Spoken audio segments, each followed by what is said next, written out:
Gnaneshwari missing కేసులో ట్విస్టులు నెలకొంటూ ఉన్నాయి. అక్కడికి వచ్చినటువంటి జీడి పిక్కలు ఏరుకోవడానికి కొంతమంది వ్యక్తులు వస్తే ఆ వ్యక్తులపై ఇప్పుడు అనుమానం వ్యక్తమవుతోంది. ఇక్కడ మీరు చూస్తున్న విజువల్స్ అన్ని కూడా ఫైల్ విజువల్స్. గతంలో ఆ చిన్నారి బుజ్జి అడుగులు వేసుకుంటూ ఆ నేలపైన తన చేతిలో కవర్ను పెట్టుకొని నడుస్తున్న విజువల్స్ అన్ని కూడా ఫైల్ విజువల్స్. గతంలో ఆ తండ్రి ఆ తల్లి రికార్డు చేసుకున్నటువంటి విజువల్స్ ఇవన్నీ కూడా. అయితే ఇప్పుడు ఆ చిన్నారి మిస్ అయ్యి ఈ రోజుకి 9వ రోజు కావస్తోంది. 9 రోజులు గడిచిపోయింది. అక్కడికి జీడి పిక్కలు ఏరుకోవడానికి వచ్చిన వారిలో 5గురిని అదుపులోకి తీసుకున్నారు పోలీసులు. వారిని విచారిస్తున్నారు. జీడి పిక్కలు ఏరుకునే వారే ఆ రోజు వచ్చిన రోజునే ఆ పాప కూడా మిస్ అయింది. అగ్రహారానికి సమీపంలో 7 టవర్లు ఉన్నాయి. ఆ 7 టవర్ల లోపల 4800 ఫోన్ కాల్స్ని అధికారులు విశ్లేషించారు. దాంట్లో ముఖ్యంగా 10 నెంబర్ల పైన పోలీసు అనుమానం వ్యక్తం చేస్తున్నారు. అనుమానం కలిగిస్తున్నటువంటి ఆ నెంబర్లలో ఉన్నటువంటి 5గురిని పోలీసులు అదుపులోకి తీసుకున్నట్టు తెలుస్తోంది. ఇకపోతే అక్కడ పోలీస్ స్టేట్మెంట్ కూడా అనుమానం కలిగిస్తూ ఉన్నాయి. పోలీసులో ఫారెస్ట్ అధికారులు ఏం చెప్తారంటే ఇది జంతువుల పని కాదు, ఇక్కడ అటవీ జంతువులు ఏమీ లేవని ఫారెస్ట్ అధికారులు చెప్తారు. అటు పోలీసులు సివిల్ డిపార్ట్మెంట్కి సంబంధించిన పోలీస్ అధికారులు ఏం చెప్తున్నారు, ఆ అమ్మాయి కోసం వెతుకుతూ ఇక్కడ అటవీ జంతువుల పని అయ్యే ఉంటుంది, అటవీ జంతువులే ఆ అమ్మాయిని ఏమైనా చేసి ఉంటాయనేది అటు పోలీసులు చెప్తున్న మాట. అధికారుల మధ్యనే ఒక సమన్వయం లేదు. వాళ్ళ మాటలు వాళ్ళ స్టేట్మెంట్లోనే డిఫరెన్స్ ఆఫ్ ఒపీనియన్స్ ఉన్నాయి. అటవీ జంతువులు చంపేసి ఉంటాయని ఒకరంటే అటవీ జంతువులే లేవని ఇంకొకరు అంటున్నారు. అంటే కనీసం అధికారుల మధ్య సమన్వయం లేదా? ఉన్నతాధికారులు వేరువేరు స్టేట్మెంట్ ఇవ్వడంతో గందరగోళం నెలకొంది. ఇకపోతే ఆ జ్ఞానేశ్వరి అనేటువంటి ఆ 2.5 ఏళ్ల పాప తప్పిపోయిన రోజే ఆ రోజు నుంచే ఆ కుక్క కూడా కనిపించడం లేదు. ఆ కుక్క మళ్ళీ తిరిగి మళ్ళీ ఆ కుటుంబం దగ్గరికి చేరుకుంది 3 రోజుల తర్వాత. వచ్చి రాగానే కుక్క మీద చాలా ఆశలు పెట్టుకున్నారు. కుక్కకి జియో ట్యాగింగ్ కూడా చేశారు. సో జియో ట్యాగింగ్ చేసి ఆ కుక్క వెంట చాలా వరకు పరుగులు పెట్టినా ఏమాత్రం ఉపయోగం లేకుండా పోయింది.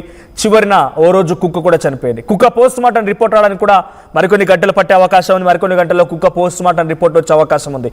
ఈ కేసులో కుక్క మరణం సహజ మరణమేనా, లేదు ఇంకేదైనా జరిగిందా, ఇంకేదైనా జరిగి ఉంటే ఆ కుక్కకు జరిగినట్టుగానే ఆ అమ్మాయిని కూడా ఏదైనా చేసి ఉన్నారా, ఆ అమ్మాయిని ఎలాగైనా కుక్క పసిగడుతుందని చెప్పి ఆ కుక్కకి ఏదైనా విషం ఇచ్చి చంపేశారా అనే కోణాల్లో కూడా పోలీసులు దర్యాప్తు చేపడుతున్నారు. మరి కాసేపట్లోనే ఆ కుక్కకు సంబంధించినటువంటి ఫుల్ పోస్ట్ మార్టం రిపోర్ట్ వచ్చే అవకాశం ఉంది. చూడండి ఆ విజువల్స్లో ఆ చిన్న పాప ఆ బుజ్జి అడుగులు వేస్తూ నడుస్తూ నేలపై పడుతూ వెళ్తున్నటువంటి విజువల్ ఒకటి చూశారు. ఆ తర్వాత తల్లి స్నానం పోస్తూ ఉంటే చూడండి చక్కగా కుర్చీలో కూర్చొని తలపై ఆ పూలు పడుతూ ఉంటే ఆ పూలతో తల్లి స్నానం చేయిస్తూ ఉంటే చూడండి ఎంత ఆడుకుంటూ ఉందో, ఎంత చక్కగా ఉందో.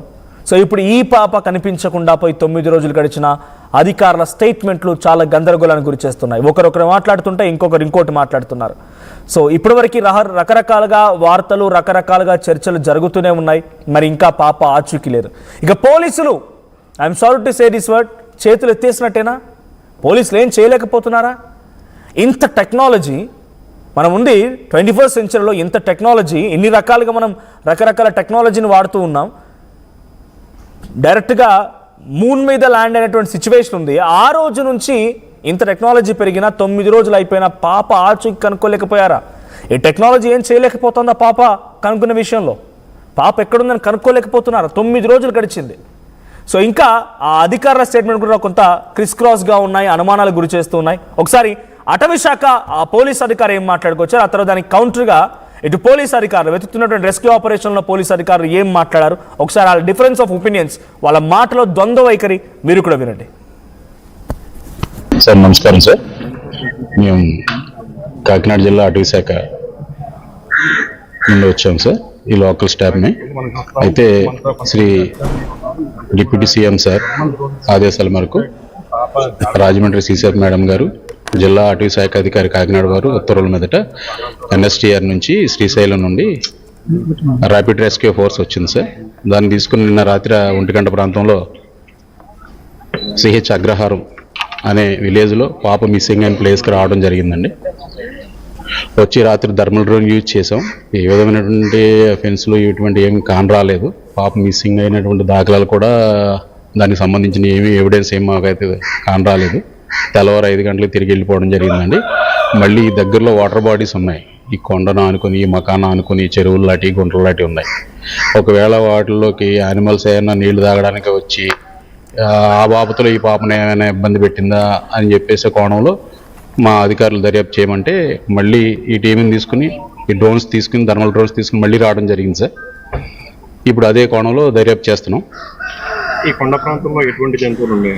ఈ కొండ ప్రాంతంలో అయితే అడుగు పందులు సార్, ఉంటే జింకలు ఉంటాయి, దుప్పులు ఉండొచ్చు, కౌజింగలు ఉంటాయి. ఇంక తప్పితే పైథాన్స్ అరుదు, పైథాన్ ఉండొచ్చు, పైథాన్ ఉండదని అన్నాం. తాజుపాములు అయితే ఎక్కువ ఉంటాయండి, అలాగే పొడపాములు అవి ఉంటాయి. అడుగు పందులు అయితే మస్తుగా ఉంటాయి, ముళ్ళ పందులు ఉంటాయి. అంతమించి క్రూర జంతువులు అయితే ఏమీ లేవు సార్. మేము చాలా కాలం నుంచి నా సర్వీస్ అయితే ఇక్కడే. దట్ ఎప్పుడు ఏదైనా యానిమల్ దాడి చేసిందా అనేది అయితే ఎక్కడ మాకు ఏమీ వినబడలేదు. ఈ చుట్టుపక్కల ఎవరికైనా కనిపిస్తే అడుగు పందులు వచ్చేస్తున్నాయి, పొలాలు పాడు చేస్తున్నాయి అని చెప్పడం తప్ప అంతమించి వేరే యానిమల్స్ ఏమీ రాలేదు.